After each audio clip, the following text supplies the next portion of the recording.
So, here we are. It has been a long 2021. During the year, we've had 4 Disney Plus Marvel shows that have come out. First, there was WandaVision with the theme of grief and loss.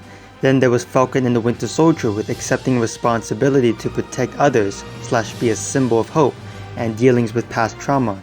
Then there was Loki with finding a bigger purpose. And then there's Hawkeye with...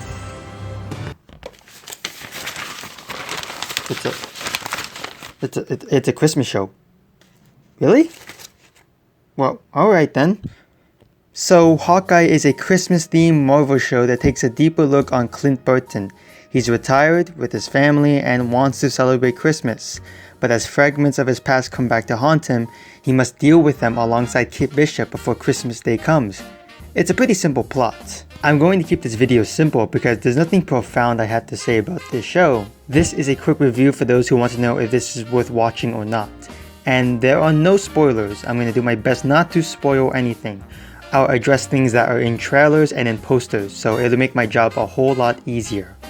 I'll start off by talking about the things that were great. First off, Clint is a more fleshed out character than he's ever been. In the Avengers films, he's sort of the black sheep. Other characters have had more significant stories and arcs, and he's mostly pushed to the side with his bow and arrow. But after Endgame, there was a lot of promising stuff to work with regarding the whole Ronin storyline.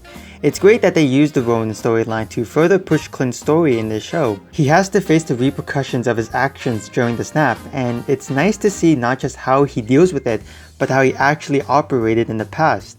I've always been fascinated by the character of Ronin, so I'm glad that this show was able to execute the concept of it pretty well. The addition of Hailee Steinfeld in the show as Kate Bishop was a very warm welcome. Steinfeld, like many other actors and actresses, brings that Marvel charisma. From the moment she shows up on screen, you know she's going to be a great character. She's someone who idolizes Clint, and they use this as the main dynamic between the two. Clint is constantly denying that he's a hero, and Kate is always trying to convince him otherwise. Even when Clint reveals that he was Ronin, she still believes him to be a hero. The build up to this dynamic comes in the finale when Kate finally tells Clint why she idolizes him. It's a sweet moment that shows appreciation and gratitude for a character who's been in the MCU for a better part of a decade. Also, I love a lot of the fight scenes. I'm a sucker for handheld shots. You show me fight scenes that are handheld or one take, I'm gonna swoon. It's not that hard to impress me, guys. And a lot of the humor, especially in the first 3 episodes, worked really well. And it felt pretty natural given the Marvel humor in past movies. The shows that have come out have definitely been able to keep the balance between the serious and humor at bay. So yes, I enjoyed this show a lot for the most part, but there's a reason why I talked about the good stuff first. I'm gonna go on a little rant about the finale. Now, I'm going to discuss spoilers for a little segment, so please skip to this time frame of the video if you don't want to hear what I'm about to say. The big review of Vincent D'Onofrio's Kingpin was very lackluster. There was already speculation going around that he would show up, but the introduction was a huge letdown. They could have done a much better opening for the Kingpin, but they just needed Clint to say the name, which was pretty unnecessary. I would have much rather taken a grand introduction rather than a name, which everyone would have wanted. So fine, his introduction was crap, but if they could get his character right, then that's all that matters. Right? Well, not exactly. For the first 5 to 10 minutes of Fisk in the finale is great. He feels like the character that we last saw in Daredevil, calm, menacing, and charming. But as soon as he fights Kate and goes out into the street, things change. Once the fight happens and Fisk starts acting out, you start to realize that this is not the same Fisk from Daredevil. And assuming that they are going with a Netflix adaptation of it, what the fuck are they thinking? Fisk isn't someone who just goes out into the street or gets pissed easily. He's always been calm and 5 steps ahead of his enemies. He never goes into a fight unless it's absolutely necessary. Now, unless they address why he went batshit crazy.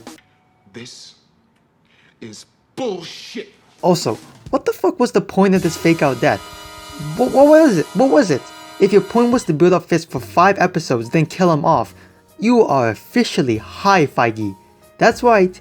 You are high. But in all honesty, I don't think they just killed him off. It just wouldn't make sense. But still, what the hell was the point of this fake out? I seriously hope they give us the Fisk we know and love from Daredevil, an antagonist who's calm, calculated, and stays ahead of the enemy and rarely acts out. Or maybe not, that's fine. I'll just go cry. Even with the whole mess with Fisk, I still had a few problems with the finale. First off, let me talk about the good stuff. Kate is able to grow into her own hero and is ready to take on the mantle of Hawkeye. Clint can finally rest with some of the problems of Ronan gone. Maybe that felt kind of lackluster as well. And Yelena got closure for her sister's death, which, yes, was nice. It also felt rushed. We technically got introduced to Yelena in this series pretty late. I know we're supposed to have this connection to her through Black Widow, so maybe it was just me who had a problem with it. I didn't watch Black Widow. Speaking of late introductions, it felt pointless to introduce Fisk this late into the game. When you introduce him this late, you have no choice but to play big with him, which would work for the comic or animated adaptation. However, it feels odd for this version since he's a different type of Kingpin. Since he's introduced this late, he's not able to do the things that make him great in such a short amount of time. Therefore, they are forced to make him the final boss battle, which, yes, was cool, felt unearned. Anyways, if you're curious on whether to watch the show for the holidays, I would recommend it. If you're a fan of the MCU and Christmas themes, then you'll definitely like this. But if you're a hardcore Marvel fan who watched Daredevil, you might be a little disappointed with how they treated our boy Willie. So this is the first time I'm going to be giving a rating for a show or movie on the channel because, like I said, this is a review. So my grading system is based off letters since that's what I use for my TikTok reviews, and it's a format of grading that feels original for YouTube. So plugging this show into the grading system, I'm going to give Hawkeye a B+. I would have given it an A, but they fucked over my boy Wilson. Which is a shame since the first 5 episodes were genuinely good and the finale was just underwhelming. Anyways, that's the quick review. I'm gonna sign off. Merry Christmas, Happy Hanukkah, Happy Kwanzaa, Happy Holidays. Like this video to help me get on the YouTube algorithm, subscribe if you haven't, and I'll see you guys next time.